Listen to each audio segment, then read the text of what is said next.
we'll certainly hear more of this, I think, this week, certainly by Thursday, when the full details of the plenum are probably published. And this is something that Xi Jinping has revived. It's an old Communist Party slogan. He's revived it. It's basically an all-embracing, overarching kind of theme under which the party wants to tackle inequality, as you say. We don't really know very much about what this really means in substance.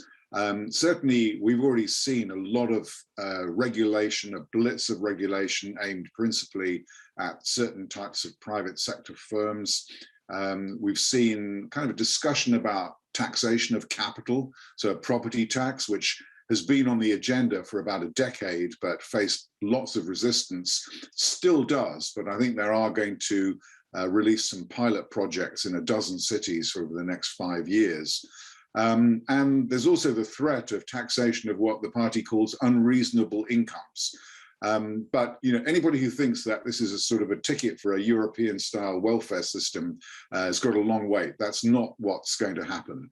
But there is obviously now a kind of a big theme for Xi Jinping, which is to try to do something about the quality of growth rather than the quantity, and to try to bring equality, regional equality, income inequality, to come to the fore.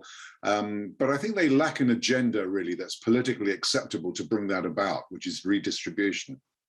George, I've got to apologise. I've only recently got round to red flags, but the good news is I absolutely loved it. So brilliant, George. Thank you very much indeed. Of the red flags you mentioned in the book as well, which of them is coming to the fore most quickly? Is it something like debt? Is it something, well, probably not debt, because everyone in the world seems to have as much as they want at the moment, but is it the middle income trap? Which is it, George? Well, I think the middle income trap is something which is going to play out kind of incrementally over the next decade, I think. The demographics are slow moving anyway. The productivity is something which, is just, it is what it is. So I think it is the debt that really is the most imminent. And we can see this in the property sector, which is sort of a metaphor for what's going on in the rest of the economy amongst local governments, state enterprises, and so on.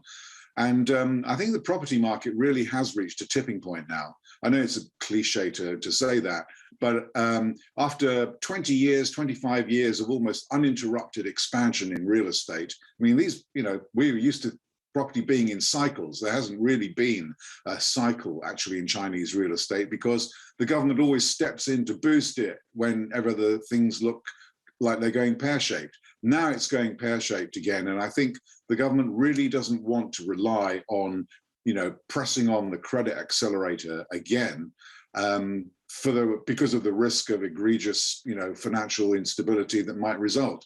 So they're in a bit of a bind. I mean, I expect they will try to help the property sector out this year and in 2022 before the Congress in November.